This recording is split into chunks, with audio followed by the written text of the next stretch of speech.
Simpaticolíticos. La clase de simpaticolíticos la dividiremos en dos. Podemos llamar simpaticolíticos 1 y simpaticolítico 2. Vale la pena mencionar que esta división es arbitraria y lo que tiene es el objetivo de tratar de separar un poco el contenido y que el estudiante pueda tener un tiempo de estudio con un tipo de fármacos que pueda hacer el conocimiento completo con esto y luego en un segundo tiempo otro tipo de fármaco y posteriormente, si él desea, puede hacer comparaciones.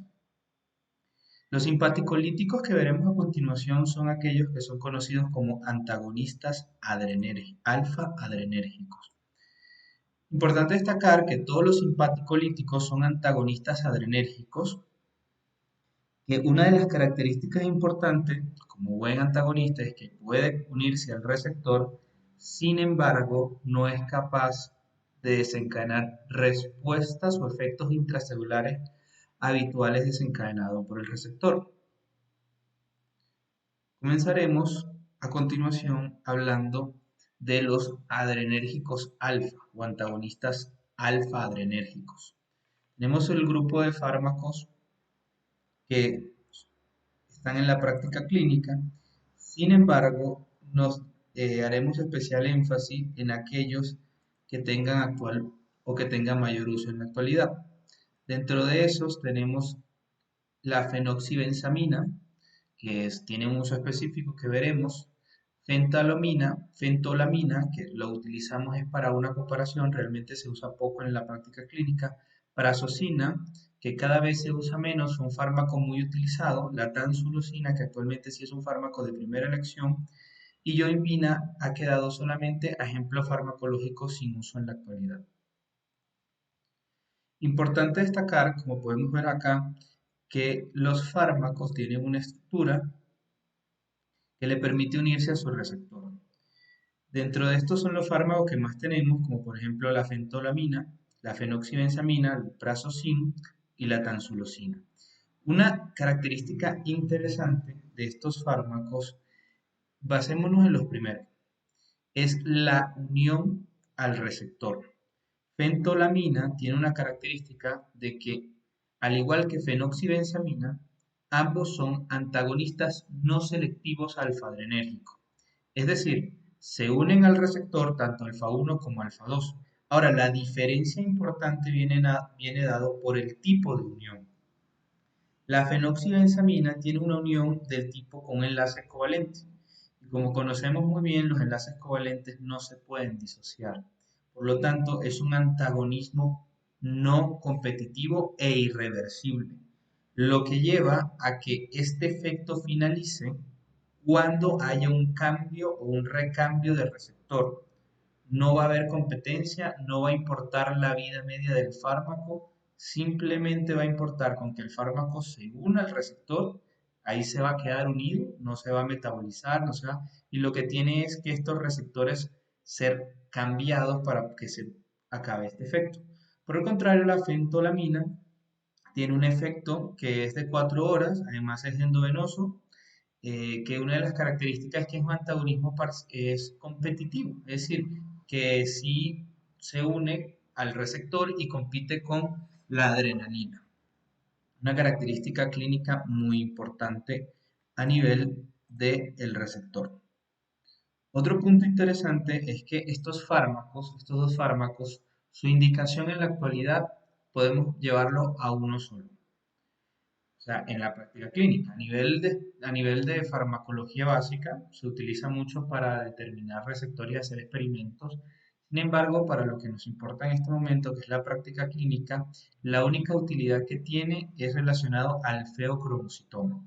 El feocromocitoma, como se nombró en clases anteriores, es un tumor de la médula suprarrenal que debe extirparse quirúrgicamente y este medicamento, en especial la fenoxibenzamina, por su mecanismo de acción que dura aproximadamente 24 horas, recuerden que el cambio es de tipo de receptor, por ende nos interesa más la vida media biológica del fármaco que la vida media plasmática.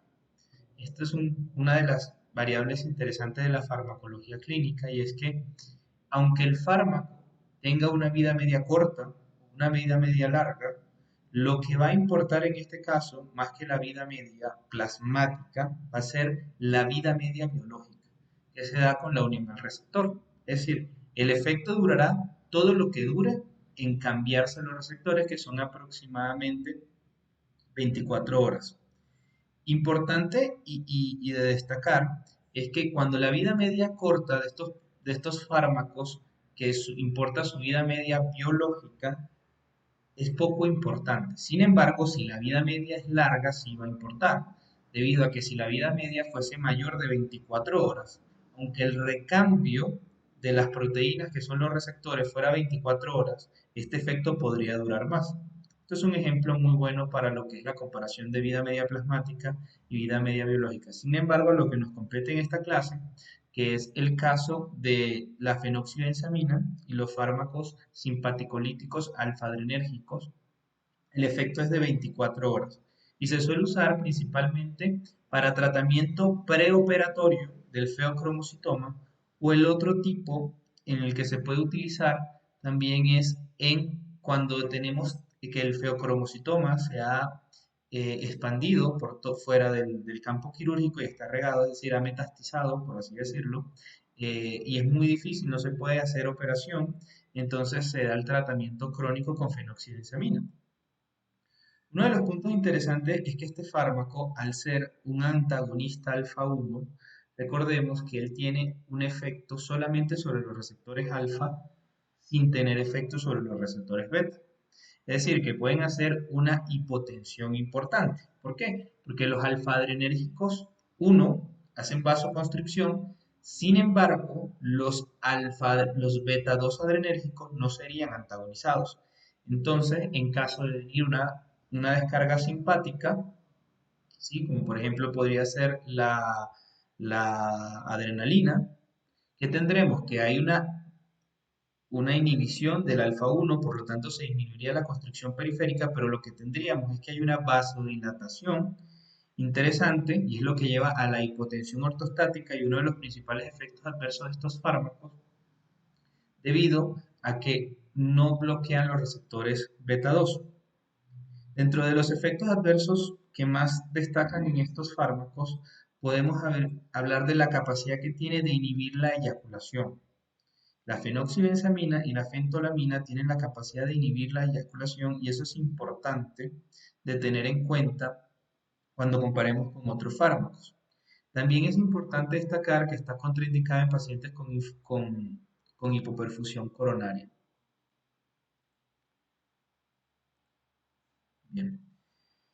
Tenemos un poco lo que es la comparación, que ya hemos hablado, la duración corta de la fentolamina, mientras que la fenoxibenzamina tiene una duración mucho más larga. Podemos quedarnos con 24 horas. Estas son las indicaciones. Ahora hablemos de los otros grupos de fármacos que tienen una indicación diferente y que tienen mucho mayor uso en la actualidad. Dentro de estos tenemos la prazosina, que es el prototipo, sin embargo no es el fármaco más utilizado. ¿Y qué diferencia tiene la prazosina? Una de las diferencias importantes que podemos decir que la prazosina es el fármaco prototipo de los antagonistas alfa 1 adrenérgicos. En comparación con los anteriores que eran antagonistas alfa 1 y alfa 2, este es selectivo para alfa 1. Esa es una de las características. ¿Qué uso actualmente tiene prazosina? Realmente es una condición muy específica, es un fármaco que se puede utilizar como tratamiento de la hipertensión arterial, pero en un paciente que tenga hiperplasia prostática benigna. ¿Por qué no lo usamos como de primera elección para los pacientes que tengan hipertensión arterial? Porque pues tiene muchos efectos adversos, sobre todo el efecto que se llama efecto de la primera dosis, que tiene que ver con la hipotensión que presenta el paciente y siempre se debe hacer la gestión del riesgo cuando se encuentra un paciente ideal para esto, que es un paciente con hiperplasia prostática benigna y además hipertensión. Cuando se va a administrar prazosina se debe tener cuidado con lo que es el efecto de la primera dosis. Y sobre todo es decirle al paciente que debe tomarse el medicamento y qué es el efecto de la primera dosis para que podamos saber cómo gestionarlo. El efecto de la primera dosis es que se produce hipotensión ortostática.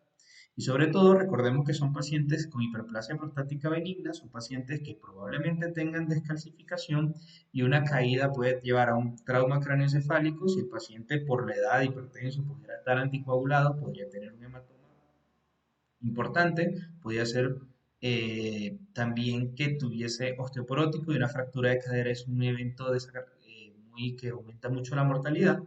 Entonces hay que tener mucho cuidado y esto es la gestión del riesgo del medicamento. No solamente debemos formular el medicamento, saber cómo funciona, sino también saber a qué debemos atenerlo y sobre todo si son los efectos de alta incidencia y prevalencia, como es el caso. Ahora, ¿cómo gestionamos este problema? Pues muy sencillo. Lo primero es conocerlo y saber que se le debe recomendar al paciente que debe consumirlo preferiblemente en la noche antes de acostarse y cuando se vaya a levantar que trate de hacerlo con mucho cuidado por el efecto de la hipotensión postural. Este efecto se llama efecto de las primeras dosis y va desapareciendo progresivamente, incluso después de la primera semana ya no debería estar. Y otra recomendación que se debe hacer es que la dosis del fármaco se le dé un 25% de la dosis el primer día. Posteriormente, si la tolera muy bien, puede subirse un 50%, posteriormente al tercer día hasta el 75% y ya podemos ir evolucionando al paciente. Una vez finalizada una semana, ya el paciente tenga tratamiento pleno si lo ha tolerado. Entonces, una de las diferencias importantes de la prazosina es la característica de ser alfa 1. ¿Okay? Estos fármacos que tenemos aquí se usan cada vez menos. La prazosina es el prototipo para esta patología porque hay un fármaco que es la tansulosina que se utiliza muchísimo más que la prazosina. Pero sin embargo, la prazosina sigue siendo el fármaco prototipo y su elección es hipertensión e hiperplasia prostática benigna. Una de las características o ventajas que tiene la tansulosina con este tipo de fármacos, que por lo tanto es el fármaco más utilizado en la actualidad, es que la tansulosina tiene un efecto especial o tiene mayor afinidad por receptores alfa 1A. Y esos alfa 1 más se encuentran más en lo que es en próstata y por eso ejercen menos efecto sobre la presión arterial y por lo tanto son cambios mínimos a nivel renal y también son cambios mínimos a nivel de la hipotensión. Recordemos, como vemos en esta imagen, siempre es importante, la primera dosis de un bloqueador de receptores alfa puede producir respuesta hipotensora, entonces debemos manejar esto muy bien. Estos fármacos, como vemos aquí, la prazosina y la tansulosina también tienen mayor afinidad alfa 1 que alfa 2. Aquí tenemos la comparación importante para estos fármacos. Otra cosa que vale la pena destacar de estos fármacos es la característica o la competencia que pueden llegar a tener con fármacos que se usan, que son los inhibidores de la alfa-5 reductasa, el famoso finasteride o dutasterida, que son fármacos que nos permiten hacer competencia. Y es importante saber lo que estos son fármacos que se utilizan ambos para hiperplasia prostática benigna. Sin embargo, se pueden usar porque tienen sinergia, ¿sí? Tienen un efecto aditivo y no compiten entre ellos. Pero conozcamos un poco la diferencia. Los antagonistas alfa-1 adrenérgicos, por ejemplo, quedémonos con tansulosina, que es el que se debe aprender y el que se debe utilizar, salvo el caso de la prazosina, como ya lo dijimos muy puntual, no hay una disminución del tamaño prostático, que sí lo hacen los inhibidores de la 5-alfa reductasa. El inicio o el pico de acción lo tenemos prácticamente después de un inicio de un mes de tratamiento, por eso es un fármaco de acción rápida, mientras que los inhibidores de la 5-alfa reductasa tienden a durar aproximadamente mes y medio o incluso, por lo general, siempre podemos redondearlo a 3 meses. Eso es el inicio de acción, por eso podemos decir que en un paciente con hiperplasia prostática benigna se deben dar ambos tratamientos, sobre todo teniendo en cuenta que la tansulosina es un medicamento que va a tener una acción mucho más rápida, que lo que su mecanismo de acción es alfa 1, muy bien, que lo que tiene es la capacidad de antagonizar los receptores alfa que están en el trígono vesical y por lo tanto permitir el drenaje de la vejiga, mientras que los inhibidores de la 5-alfa reductasa es un proceso que es más enzimático, tiene que inhibir la alfa reductasa para que no transforme la testosterona en dihidrotestosterona, y este es un efecto que también tiene una implicación genética y por lo tanto dura mucho más tiempo. En cuanto a la disfunción sexual, es importante hablar de lo que es disfunción sexual, ¿ok?